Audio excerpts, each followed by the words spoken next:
Hello everyone, I am Sohail. Unique class channel में आपका स्वागत है। प्रीवियस वीडियो में हमने trigonometry ratio of some particular angle का फॉर्मूला बताया था और फार्मूला में 30 डिग्री और 60 डिग्री कैसे आता है उसका वैल्यू उसको बताया था। बाई प्रूफ किया था मैंने कि कैसे 30 डिग्री साइन 30 कॉस 30 या साइन 60 कॉस 60 टैन 60 का वैल्यू हम लोग कैसे निकालते हैं। ठीक है, अब 30 और 60 हो गया था। अब आपको 0 डिग्री 45 डिग्री और 90 डिग्री इन तीनों के बारे में देखते हैं कि कैसे इनका वैल्यू जो हम टेबल में दिए थे कैसे वो वैल्यू आता है। ठीक है, वो प्रूफ कैसे होता है वो हम पहले देखते हैं। 0 डिग्री के लिए sine 0 cos 0 tan 0 cot 0 cosec 0 और सेक 0 का वैल्यू कैसे निकाला जाता है। तो देखिए, सबसे पहले क्या करेंगे, यहाँ पे एक राइट एंगल ट्रायंगल बनाते हैं हम। ठीक है, यहाँ पे एक हम लोग राइट एंगल ट्रायंगल बना लिए, ए बी और सी। ठीक है, एक एंगल 90 डिग्री ये एंगल है यहाँ पे। तो देखिए, ये एंगल अभी 0 नहीं है। ठीक है, ये एंगल जैसे मान चलते हैं, अगर ये एंगल 45 डिग्री है, ठीक है, तो यहाँ से एंगल मानिए कि ये कुछ आगे आएगा, यहाँ पे आएगा। ठीक है, तो ये एंगल मानिए 30 डिग्री हो गया। फिर यहाँ से कुछ होके फिर यहाँ पे आएगा, तो मान लेते हैं यहाँ पे ये 50 डिग्री हो गया। वैसे आगे बढ़ते जाएगा, जैसे मान लेते हैं यहाँ पे आ गया, यहाँ पे मानते हैं 10 डिग्री हो गया। वैसे करते करते 0 डिग्री कब आएगा। ठीक है, यहाँ ये क्या कहते हैं, इफ या theta is equal to 0 degree कब होगा, if A C is equal to B C. जब ए सी जो है वो जब बी सी पे पूरा आ जाएगा तभी जब क्या होगा, तभी थीटा का वैल्यू 0 होगा। जब ये दोनों इस पे ऊपर सेम लाइन पे ये क्या कोइंसाइड कर जाएगा तो क्या होगा, तभी थीटा 0 होगा। नहीं तो आप जान रहे हैं कि यहाँ पे कोई एंगल था और कम होगा, तो जिसे मानते हैं थीटा यहाँ पे 45 है, तो जैसे जैसे नीचे आ गया थीटा का वैल्यू कम होते जाएगा। और 0 कब होगा, जब वो AC लाइन है वो BC पे कोइंसाइड कर जाए। मतलब कि जो यहाँ पे ये BC है, ये CB, अगर ACB इसी के ऊपर आ जाए, ठीक है, CB पे C, यहाँ पे C से B था और ये C है A है, अगर CB और CA दोनों एक ही लाइन पे आ जाए तभी थीटा का वैल्यू क्या 0 होगा। ठीक है, if AC is equal to BC। ठीक है, थीटा 0 होने का कंडीशन, पहला कंडीशन क्या है, AC और BC बराबर। जब AC और BC बराबर होगा तो एक चीज आप देखिएगा, AB का वैल्यू 0 हो जाएगा। ठीक है, कोई AB का हाइट नहीं होगा। आप जैसे हम यहाँ बताए थे ये 45 है, तो इसका हाइट यहाँ से लेके यहाँ तक था। थोड़ा सा थीटा घट गया, जैसे मान के चलते हैं 45 था 30 हो गया, तो हाइट आपको ये हो गया।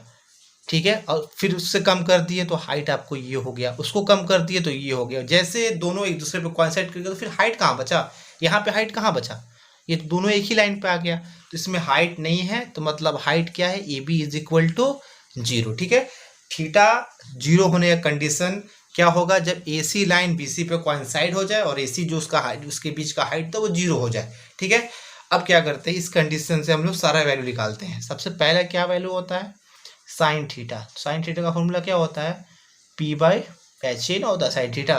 तो थीटा के लिए P क्या है मेरा, AB, और H क्या है, AC। ठीक है, अब बताइए AB का वैल्यू क्या है, यहाँ पे AB का वैल्यू है 0। और अभी रुक जाते हैं, यहाँ पे यहाँ लेते हैं साइन, अगर हम थीटा को क्या ले लिए हैं, थीटा इज इक्वल टू 0, तो यहाँ ए बी का वैल्यू क्या है, ए बी का वैल्यू है 0। और ए सी का वैल्यू, ए सी और बी सी बराबर है, ए सी को ए सी लिखते हैं। 0 को किसी भी नंबर से डिवाइड करेंगे तो क्या होगा, 0। मतलब प्रूफ हो गया साइन 0 इज इक्वल टू 0। आगे देखते हैं हम, देखते हैं कॉस थीटा। कॉस थीटा का फॉर्मूला क्या होता है, B by H. Cos theta, तो बी क्या है मेरा, बी है मेरा यहाँ BC और H मेरा क्या है, AC। हमको कॉस 0 के निकालना है। ठीक है, तो थीटा की जगह पे हम क्या लेते हैं, 0। BC जो है किसके बराबर है, BC जो है मेरा AC के बराबर है, तो यहाँ AC लिख देते हैं और यहाँ भी AC। क्यों लिए हैं, क्योंकि हम यहाँ जानते हैं BC और AC इक्वल है। AC से AC कट गया 1, मतलब कि हमको प्रूफ हो गया कॉस 0 का वैल्यू क्या होता है, 1 होता है। ठीक है, ऐसे हम लोग अब देखते हैं किसका, टैन का। तो tan theta is equal to P by B, तो P मेरा है AB और B मेरा क्या है, BC। ठीक है, तो tan थीटा का वैल्यू 0। ठीक है, फॉर्मूला यहाँ P बाई बी लिए हम, tan 0 AB का वैल्यू क्या है, AB का वैल्यू 0 है और BC को हम लोग वैसे ही लिख देते हैं। तो 0 को BC से किससे करेंगे, तो 0 मतलब ये क्लियर हो गया कि tan जीरो का वैल्यू क्या होता है, जीरो। ठीक है, साइन हो गया, कॉस हो गया, टैन हो गया। अब आगे बढ़ते हैं कॉसेक के तरफ। तो कॉसेक थीटा का फॉर्मूला क्या होता है, एच बाई पी, यही ना होता है। एच है मेरा ए सी और पी मेरा क्या है, ए बी। किसका वैल्यू फाइंड करना है हम लोग को, कॉसेक 0 डिग्री का। ए सी जो है वो बी सी के बराबर है, ए सी जो है वो बी सी के बराबर है। ठीक है, तो ए सी को वैसे ही हम लिख देते हैं अभी हम। और ए बी का वैल्यू क्या है, 0। और आपको हम बताए थे किसी भी नंबर को 0 से डिवाइड करते हैं तो वैल्यू क्या आता है, इनफाइनाइट। तो मतलब ये समझ में आया कि cosec 0 degree is equal to infinite proof हो गया। ठीक है, कॉसेक के बाद क्या आता है, कॉसेक के बाद हम लोग को आता है सेक। तो sec theta is equal to क्या होता है, एच बाई बी। एच क्या है मेरा, एच है मेरा ए सी और बी क्या है मेरा, बी सी। ए सी किसके बराबर है, ए सी जो है वो बी सी के बराबर है। A C is equal to B C, तो ए सी की जगह पे हम लोग बी सी लिख देते हैं। और यहाँ भी बी सी से बी सी कैंसिल 1, मतलब कि सेक 0 डिग्री इज इक्वल टू 1 होता है। ये भी प्रूफ हो गया। लास्ट बचता है अब कॉट। तो कॉट थीटा बराबर होता है B by P. Cot theta is equal to होता है बी बाई पी। बी मेरा क्या है, बी है मेरा बी सी और पी है मेरा ए बी। किसका वैल्यू फाइंड करना है, 0 डिग्री का। तो कॉट 0 बराबर बी सी जो है उसको हम लोग वैसे ही लिखते हैं। और ए बी का वैल्यू है 0। और किसी भी नंबर को 0 से डिवाइड करते हैं तो मेरा वैल्यू क्या आता है, इनफाइनाइट। तो ये भी मेरा प्रूफ हो गया कि cot 0 degree is equal to infinite. यहाँ पे कॉट हम प्रूफ कर लिए, यहाँ पे हम लोग सेक प्रूफ कर लिए, यहाँ कॉसेक को प्रूफ कर लिए, यहाँ पे कॉस प्रूफ हो गया था, यहाँ पे टैन प्रूफ हो गया था और यहाँ पे साइन प्रूफ हो गया था। ठीक है, sine cos tan cosec sec और कॉट को हम लोग प्रूफ कर लिए किस पे, 0 डिग्री पे।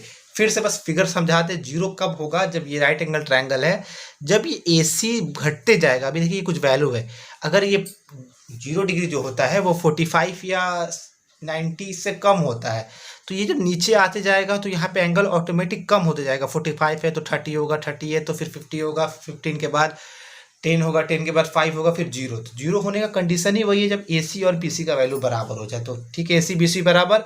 और जैसे जैसे ये घटेगा वैसे वैसे हाइट कम होगा, जब कोइंसाइड कर जाएगा तो ए बी का वैल्यू 0 होगा। उसी बेस पे हमने ये 0 डिग्री पे सारा वैल्यू निकाल लिया।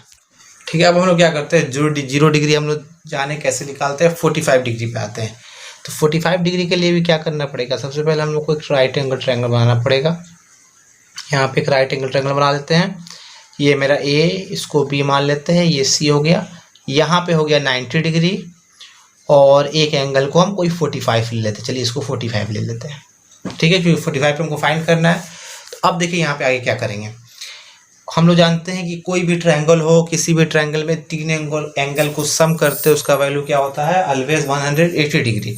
तो यहाँ भी जब तीनों एंगल को जोड़ेंगे, मतलब कि 90 डिग्री को और 45 डिग्री को और एंगल ए को जोड़ेंगे तो इसका वैल्यू क्या होगा, 180 के बराबर होगा। ठीक है, तीनों एंगल का सम। 90 में 45 जोड़ेंगे तो ये हो जाएगा 135 plus angle A is equal to 180 degree. जब एंगल ए को जोड़ेंगे तो एंगल ए निकालेंगे तो 180 प्लस 135 इधर जाएगा तो 135। ठीक है, तो angle A is equal to 180 में से 135 को माइनस करेंगे तो ये हो जाएगा आपको 45 डिग्री। ठीक है, चलिए एंगल ए भी 45 आ गया, मतलब कि एंगल सी भी 45 था और एंगल ए भी 45 आ गया। तो यहाँ पे एंगल ए और एंगल सी दोनों बराबर है कितना, 45 डिग्री। तो हम जानते हैं कि अगर जिस ट्रायंगल में 2 एंगल इक्वल होता है तो वहाँ पे कौन सा ट्रायंगल फॉर्म होता है, वो आइसोसेलेस ट्रायंगल फॉर्म होता है। और आइसोसेलेस ट्रायंगल फॉर्म होने की वजह से उसका 2 साइड जो होता है वो भी इक्वल हो जाता है। तो यहाँ पे हम लोग लिखेंगे so triangle A B C is right isosceles triangle.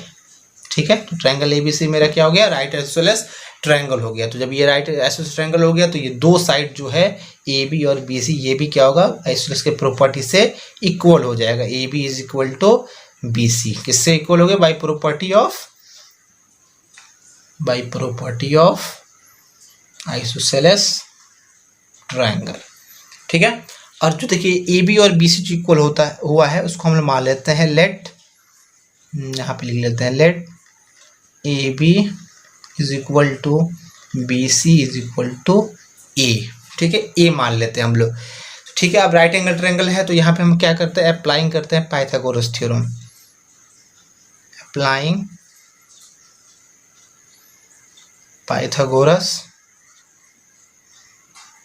Theorem. ठीक है, यहाँ पे पाइथागोरस थ्योरम हम लोग अप्लाइंग करते हैं। क्या होता है पाइथागोरस थ्योरम, हाइपोटेनियस का square is equal to perpendicular का स्क्वायर प्लस बेस का स्क्वायर। यही ना होता है, H square is equal to P square plus B square. तो मेरा हाइपोटेनियस यहाँ ए सी है, परपेंडिकुलर ए बी है और बेस मेरा बी सी है। तो ए सी का स्क्वायर, तो ठीक है ए सी का स्क्वायर को हम लोग ऐसे लिखते हैं, ए बी को हम लोग ए माने हैं तो ये ए स्क्वायर, बी सी को भी ए माने हैं तो ए स्क्वायर। तो A C square is equal to A square plus A square क्या होता है 2a का होल स्क्वायर। जब यहाँ से स्क्वायर हटेगा तो यहाँ पे रूट आ जाएगा, अंडर रूट 2a का होल स्क्वायर। तो A C is equal to 2 तो रूट से बाहर नहीं आएगा, पर ए स्क्वायर 2 बार है तो एक बार बाहर आ जाएगा, मतलब ए सी का वैल्यू क्या हो गया अंडर रूट 2a। ठीक है, यहाँ तक हो गया। अब हम लोग क्या करते हैं, जब ये हमको फाइंड हो गया अब हम ये करके सबका वैल्यू फाइंड करते हैं। सबसे पहला हम वैल्यू किसका फाइंड करेंगे, sine theta. Sine theta is equal to क्या होता है p बाई एच, यही ना होता साइन का वैल्यू। तो यहाँ पे परपेंडिकुलर क्या है मेरा, परपेंडिकुलर है मेरा ए बी और एच मेरा क्या है ए सी। ठीक है, तो sine theta is equal to A B का वैल्यू क्या है, ए बी का वैल्यू है ए और ए सी का वैल्यू क्या है अंडर रूट 2a। ठीक है, थीटा का वैल्यू हम लोग यहाँ पे क्या लिए थे, ले लेते हैं यहाँ पे 45, थीटा 45 है। तो a से a कट गया, ऊपर 1 बचा तो 1/√2, यहाँ पे प्रूफ हो गया sine 45 degree is equal to 1/√2। ठीक है, इसके बाद वैसे ही क्या करते हैं हम लोग सेकंड में कॉस का फाइंड करते हैं। कॉस थीटा का फॉर्मूला क्या होता है b/h। तो मेरा बेस क्या है इसमें, बेस है मेरा बी सी और एच मेरा क्या है ए सी। ठीक है, तो कॉस थीटा का वैल्यू है 45, बी सी का वैल्यू है ए और ए सी का वैल्यू है अंडर रूट 2a।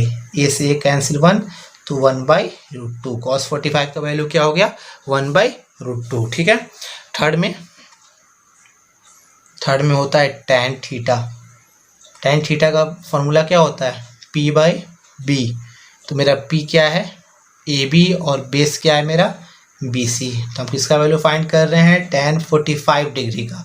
तो tan 45 तो ए बी मेरा क्या है, ए बी को हम लोग ए माने तो ए बी मेरा ए है, बी सी भी ए है, ए से ए कैंसिल 1, tan थीटा का वैल्यू क्या आ गया यहाँ पे tan 45 का वैल्यू 1, ये भी प्रूफ हो गया। ठीक है, वैसे ही कॉसेक सेक और कॉट का भी आप लोग निकाल सकते हैं। हम कोई एक निकाल के आपको दिखा देते हैं। चलिए जैसे हम आपको सेक का फाइंड कर लेते हैं, बाकी आप लोग सब वैसे ही निकाल सकते हैं। सेक थीटा का फॉर्मूला क्या होता है, ये कॉस का इन्वर्स होता है तो ये h/b हो जाएगा।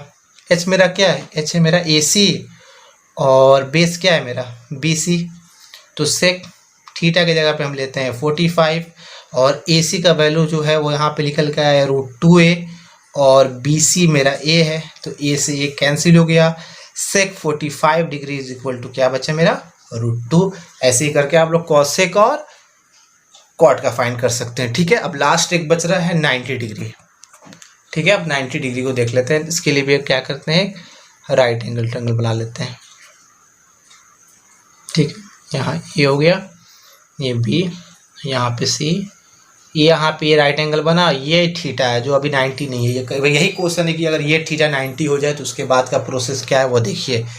तो यहाँ का थीटा 90 कब होगा और कैसे होगा आप खुद सोचिए। ये एंगल अभी 45 है, 90 कब होगा। यहाँ पे ए बी जो है वो यहाँ 90 डिग्री बन रहा है, ये आपको मालूम है। ठीक है, तो देखिए ये एंगल को 90 होने के लिए कंडीशन क्या है कि ये लाइन जो है सीधा आते आते आते किसके बराबर हो जाए, ए बी के बराबर हो जाए, तो वो भी क्या हो जाएगा 90 हो जाएगा। ठीक है, theta is equal to 90 degree कब होगा, if A B is equal to A C. ठीक है, जब ए बी और ए सी बराबर हो, जैसे अभी यहाँ जैसे मान लीजिए 45 है और ये नज़दीक आएगा थोड़ा सा 90 के, तो मान लीजिए 30 है तो और देखिए सीधा हुआ, और थोड़ा सा यहाँ पे आएगा, जैसे मानिए यहाँ पे आ गया ये मानिए जैसे 20। वैसे नज़दीक आते आते क्या होगा, जब एक साथ दोनों ए बी और ए सी दोनों एक ही लाइन पे कोइंसाइड कर जाएगा तो वहाँ पे 90 डिग्री फॉर्म होगा। और साथ ही साथ वहाँ पे जैसे देखिए यहाँ पे बी सी का लेंथ ये था, ये यहाँ पे थोड़ा सा कम हो गया, यहाँ पे और कम हो गया। वैसे जैसे दोनों ए बी और ए सी एक साथ कोइंसाइड होगा तो वहाँ पे आप देखिएगा कि बी सी का वैल्यू जो होगा वो ऑटोमेटिक कोई जीरो, मतलब कोई भी बी सी का वैल्यू वहाँ पे नहीं होगा।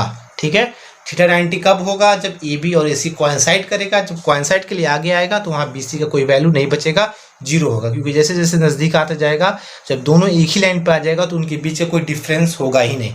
ठीक है, अब इसी को अप्लाई करके हम लोग साइन 90 कॉस 90 टेन 90 का वैल्यू फाइंड करेंगे। देखिए कैसे। तो sine theta is equal to क्या होता है, sine theta is equal to होता है पी बाई एच। ठीक है, पी क्या है मेरा, पी है मेरा ए बी और एच क्या है मेरा ए सी। तो साइन हम लोग इसको फाइंड कर रहे हैं, 90 डिग्री फाइंड कर रहे हैं।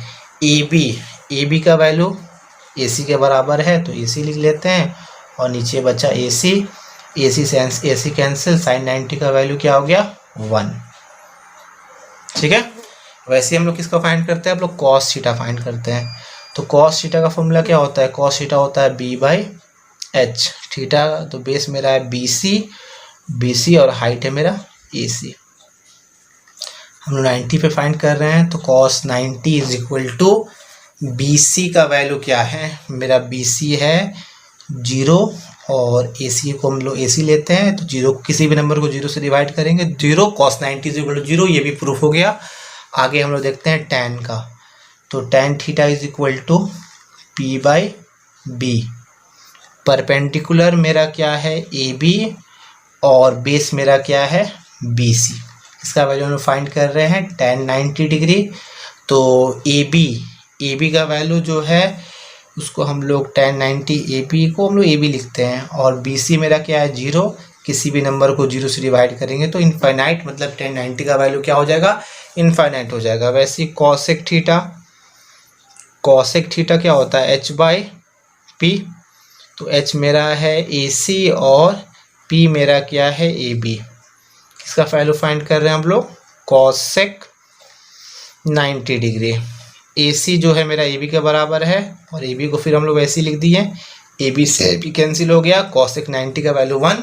वैसे ही आप लोग tan का भी फाइंड कर सकते हैं, और वैसे ही आप लोग कॉट का फाइंड कर सकते हैं, वैसे आप लोग सेक का ही फाइंड कर सकते हैं। ठीक है, एक हम लोग कॉट का ही फाइंड करके आपको दिखा देते हैं। Cot theta is equal to क्या होता है बी बाई पी।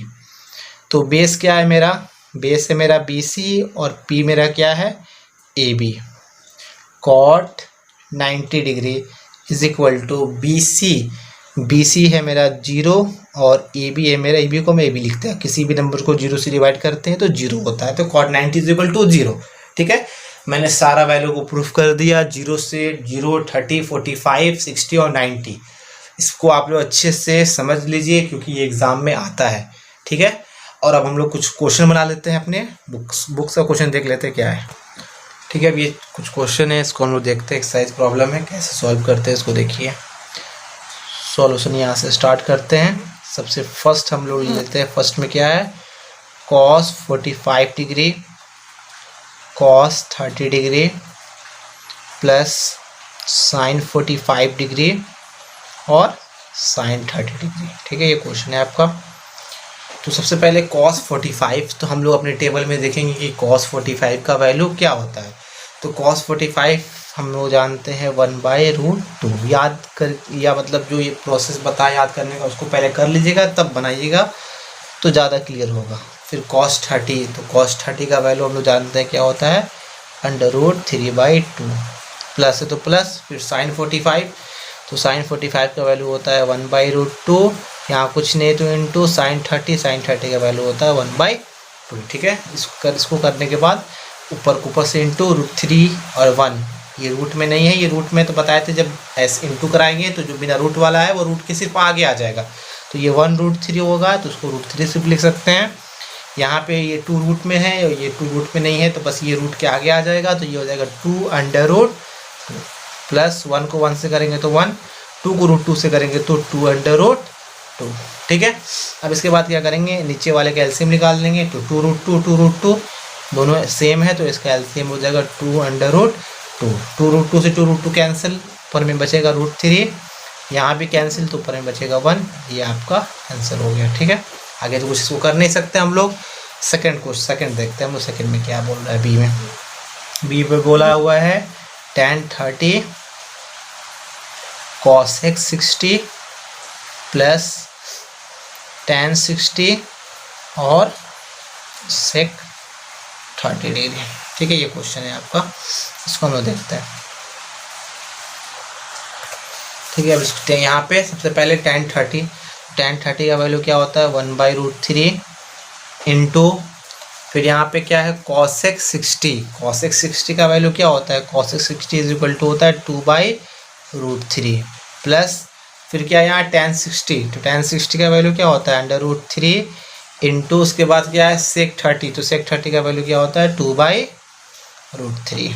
ठीक है, अब यहाँ देखिए 2 को 1 से करेंगे तो 2 1 जा 2, यहाँ पे आपको मालूम है ये √3 दोनों रूट में है, दोनों सेम है, तो रूट को रूट से इंटू करेंगे, रूट हट जाएगा, बस यहाँ पे क्या बचेगा 3 प्लस यहाँ तो √3 से √3 कैंसिल हो गया, सिर्फ क्या बचा 2। ठीक है, इसके नीचे कुछ नहीं तो 1, इसका हम लोग क्या करेंगे एलसीएम निकालेंगे। 1 और 3 का एलसीएम क्या होता है 3 और 1 का एलसीएम होता है 3, 3 से 3 कैंसिल हो जाएगा, यहाँ बचेगा 2 प्लस 1 की टेबल में 3 बार में 3 2 जा 6 में 2 ऐड करेंगे तो 8/3, इसको मिक्स में भी लिख सकते हैं, ऐसे भी छोड़ देंगे, आंसर आपको हो जाएगा। ठीक है, अब जो है थर्ड वाले को देखते हैं। सी में क्या था 2 cos square 60 degree plus 3 sin square 45 degree minus 3 sin square 30 degree plus 2 cos square 90 degree. ठीक है, इस क्वेश्चन को देखते हैं। अब यहाँ पे क्या है, यहाँ पे 2 है इंटू में, तो 2 इंटू लगा देते हैं। यहाँ पे cos 60 है और उसका स्क्वायर है, तो देखिए cos 60 का वैल्यू क्या होता है cos 60 का वैल्यू होता है 1/2, यहाँ स्क्वायर है तो हम लोग स्क्वायर लगा देंगे, प्लस यहाँ पे 3 है तो 3 इंटू साइन 45, तो साइन 45 का वैल्यू क्या होता है 1/√2, यहाँ भी स्क्वायर है तो यहाँ भी हम लोग स्क्वायर लगा देंगे, माइनस 3 इंटू यहाँ पे साइन 30, तो साइन 30 का वैल्यू क्या होता है 1/2, यहाँ भी स्क्वायर है तो यहाँ भी स्क्वायर लगा देंगे, प्लस 2 इंटू कॉस 90, और cos 90 का वैल्यू होता है 0, यहाँ पे भी स्क्वायर लगा देंगे क्योंकि स्क्वायर दिया है, नहीं देता तो नहीं लगाते हैं। अब यहाँ देखिए 2 इंटू 1 का स्क्वायर 1 और 2 का स्क्वायर 4 प्लस 3 इंटू 1 का स्क्वायर 1 और रूट का स्क्वायर बताए हैं, जब भी रूट का स्क्वायर करते हैं रूट हटेगा, सिर्फ वो नंबर उतर जाएगा, माइनस 3 इंटू 1 का स्क्वायर 1 और 2 का स्क्वायर 4, और किसी भी नंबर को 0 से इंटू करते हैं क्या वैल्यू आता है 0, 0 का स्क्वायर 0, 2 को 0 से करेंगे तो 0। अब देखिए इसके बाद यहाँ पे अब इसको इंटू करा देते हैं, 2 1 जा 2/4 प्लस 3 1 जा 3/2 माइनस 3 1 जा 3/4। अब क्या करेंगे इन तीनों का एलसीएम निकाल लेंगे, 4 2 और 4 का एलसीएम निकालेंगे तो क्या एलसीएम होगा 4 एलसीएम हो जाएगा, 4 से 4 कैंसिल, ऊपर में क्या बचा 2 प्लस 2 2 जा 4 और 2 3 जा 6, माइनस 4 से 4 कैंसिल, ऊपर बचेगा 3, 6 में 2 ऐड करेंगे 6 + 2 8, और 8 में से 3 जाएगा तो 5/4 जो होगा वो आपका आंसर हो जाएगा। ठीक है, अब एक यहाँ पे क्वेश्चन है चौथा, देखते हैं क्वेश्चन क्या था। चौथा क्वेश्चन था आपका डी में था ब्रैकेट cos 0 cos 45 sin 30, और यहाँ पे था sin 90 minus cos 45 plus cos 60। ठीक है, ये आपका वैल्यू था, इसको हम लोग सॉल्व करते हैं। देखिए कैसे सॉल्व होगा ये। सबसे पहले cos 0 डिग्री है यहाँ पे, तो हम लोग जानते हैं cos 0 का वैल्यू क्या होता है cos 0 बराबर 1, cos 45, तो cos 45 का वैल्यू हम लोग को मालूम है 1/√2, फिर यहाँ पे है sin 30, तो sin 30 का वैल्यू 1/2 ब्रैकेट 1 इंटू, यहाँ पे sin 90 का वैल्यू हम लोग जानते हैं 1 होता है, cos 45 1/√2 प्लस cos 60 का वैल्यू 1/2। चलिए ठीक है, अब क्या करते हैं, यहाँ 1 के नीचे कुछ नहीं तो 1, यहाँ भी 1 के नीचे कुछ नहीं तो 1, तो क्या करते हैं इसका एलसीएम लेते हैं, 1√2 2, तो इसका एलसीएम हो जाएगा 2√2। ठीक है, 1 से 2√2 को 1 से करेंगे तो ये हो जाएगा 2√2 प्लस √2 से √2 कैंसिल, 2 1 जा 2 प्लस 2 से 2 कैंसिल, √2 को 1 से √2 को करेंगे तो √2। यहाँ भी सेम वही काम करेंगे, 1√2 और 2 कैल्शियम क्या होगा 2√2। तो यहाँ पे क्या बचेगा 2√2 माइनस √2 से √2 कैंसिल तो यहाँ 2, यहाँ 2 से 2 कैंसिल तो √2। ठीक है, अब लाइक टर्म को ऐड कर लेंगे या सब्ट्रैक्ट कर लेंगे। यहाँ 2√2 है और √2 है तो 2√2 इसके आगे कुछ नहीं तो 1, तो 2 + 1 3√2 प्लस यहाँ पे क्या बच गया 2। ठीक है, और नीचे मेरा क्या है 2√2 इंटू, यहाँ भी देखते हैं 2√2 प्लस √2 इसके आगे 1 तो 2 1 3 तो ये हो जाएगा 3√2 और यहाँ बचा -2 और फिर नीचे क्या बचा आपको 2√2। अब यहाँ पे देखिए एक फॉर्मूला सेट हो रहा है। फॉर्मूला क्या है a + b और a - b। ये फॉर्मूला यहाँ लग रहा है a + b और a - b। क्या फॉर्मूला होता है a + b a - b का a² - b²। ये फॉर्मूला का बात कर रहे हैं हम लोग। एक बार प्लस में रहे सेम नंबर, एक बार माइनस में रहे तो फॉर्मूला होता है a² - b²। देखते हैं यहाँ पे दोनों सेम है 3√2, यहाँ पे 3√2, यहाँ भी 2, यहाँ भी 2, एक प्लस में और एक माइनस में तो फॉर्मूला हो जाएगा a² - b²। नीचे में ये इंटू में इसको भी लिख देते हैं 2√2 इंटू 2√2। ठीक है, अब यहाँ देखिए 3 का स्क्वायर 9 और √2 का स्क्वायर 2, 9 2 जा 18 फिर -2 का स्क्वायर 4। फिर यहाँ भी देखिए नंबर को पहले इंटू करेंगे 2 2 जा 4 और √2 को √2 से करेंगे तो 2 और 4 2 जा 8। ठीक है, 18 में से 4 माइनस करेंगे तो क्या हो जाएगा 14 और नीचे क्या बच गया 8। इसको अब 2 से करा देते हैं, 2 7 जा 14, 2 4 जा 8, 7/4 आपका आंसर हो गया। ठीक है, बाकी और क्वेश्चन हम लोग अगले वीडियो में सॉल्व करते हैं। जब तक आप लोग प्रैक्टिस करिए, आप लोग से जितना क्वेश्चन बन सकता है आप उसको बनाइए। ठीक है, टेक केयर।